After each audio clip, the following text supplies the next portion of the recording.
Wine Surger Advent Calendar 2024. And it is clinging to the sides of the glass. It's so beautiful.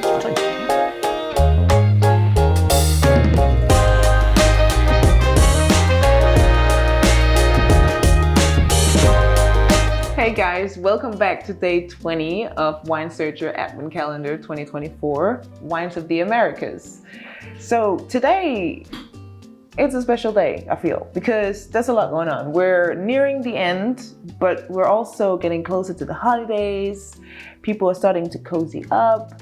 This wine is the second of the two East Coast wines that we have, but it's the only one from New York, and it's the only Riesling that we have, and it's also the only sweet white wine we have. It's a lot of onlys today. Yeah, it's a wine that stands out for a lot of reasons. So here we are in New York State. This is Nutt Road Riesling, and Nutt Road is a vineyard alongside Seneca Lake. So Seneca Lake, actually the deepest of the Finger Lakes in New York.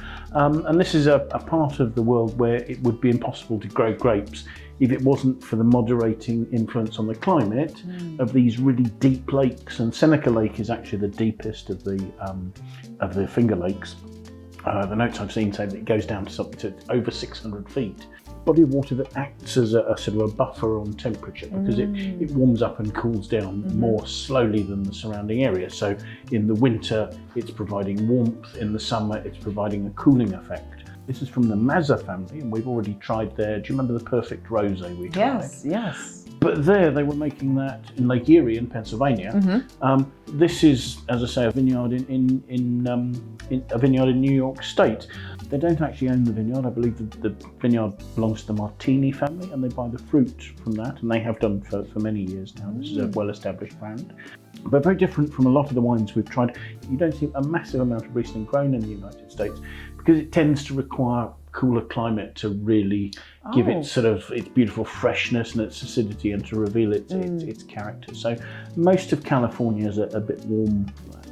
That's why the East Coast is, It's a variety that will also tolerate the cold winters they have there and that sort of thing. This is a sweet white wine, and when is the perfect time to drink a sweet white wine? I mean, I think you can pair a sweet white wine with you can pair a sweet white wine with all sorts of things. My favourite pairing for a sweet Riesling would be hard cheeses, sort of Comté, well-aged cheddar cheeses, that sort of fig jam things. Or quince paste, quince cheese. It can be really beautiful, chilled down, drinking in the sun on a summer's day, because I mean, the alcohol on this is light. It's not as light as, say, a Moselle Riesling from Germany or something, but we're on 12% alcohol here, I think. That's correct. It's not a wine that's been oak aged particularly. You've just got that really pure aromas coming through there. I'm hoping that this is a wine that's got a lovely clean sweetness as well, because with Rieslings there are two ways you can make them sweet. You can make a dry wine, and then you can add back a concentrated grape must to it, which will sweeten it. Or the more difficult way is you can stop the fermentation while there's still some sugar remaining in the wine. And there's a subtle difference between that, because the way yeasts use up sugar, if you stop the fermentation, the sugar that's left is normally fructose, which is a cleaner, sweeter form of sugar than if you're back blending it where you've got both fructose and glucose. Right. Do you know which way this one has been made? I don't, but I'm hoping it's been stop fermentation, and I think if we find that it's lovely and clean and precise, that's the most likely approach to that. Oh, that sounds good. So yeah, I mean, the Mazza family, they're very experienced wine producers, and so we'll have to. So let's see how they've done, shall we? Okay, yeah.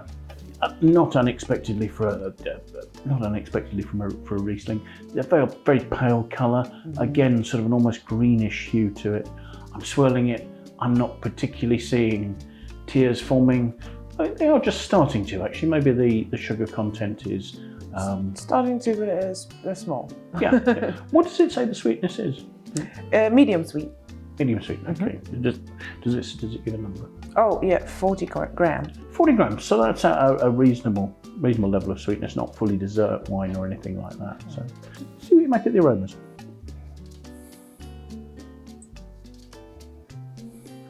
To me, There's a real liminess jumps out of that. There is. But it's not quite a pure lime. It's an almost slightly waxy lime. There's a slight note to it there. Perhaps also a slightly honeyed quince notes to it. There's some slightly lifted blossom notes, maybe lime blossom, that sort of thing. Yeah. So there's plenty going on there with the aromas. They're quite pungent. They're well defined. It's funny because when you smell it, you don't think sweet or medium sweet or 40 grams. You just don't. It's almost a sort of there's almost a sort of a slightly steely note, slightly mineral note to the aromas, which I think we'll probably find follows through on the palate. So let's taste.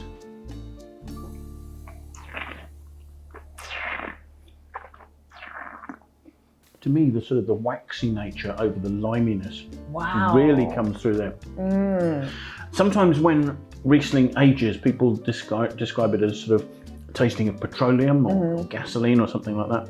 This hasn't got that to that stage yet, but it is that sort of waxy note, almost like we were talking about with the Chenin, sort of a slightly like oily wool or something, lanolin, that kind of note. And yet there's a cleanness to the finish. Isn't there?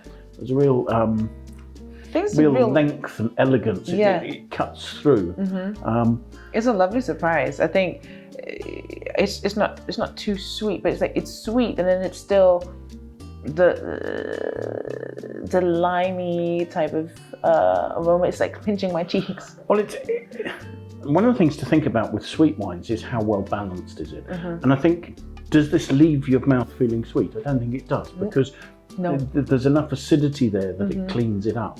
So from that point of view, it's not cloying. The finish is lively, it's fresh. It's not particularly heavy, it's quite a lightweight wine. And those lovely fresh aromas are left in your mouth. This would cut really nicely through sauces with food. Sauces, yeah. Lovely combination actually for really crisp Riesling sometimes is smoked salmon, really oily smoked salmon. That can be a nice combination. I could definitely also just drink this. Oh yeah, that wouldn't it's a treat. It's a treat. or with lovely fresh berries. Oh yeah. I see this as a very good welcome drink. When if you're having a gathering and you invite people in, and this is what you start with. To me, this is day number 20, and I noticed that this bottle has a slightly different shape than the rest of them.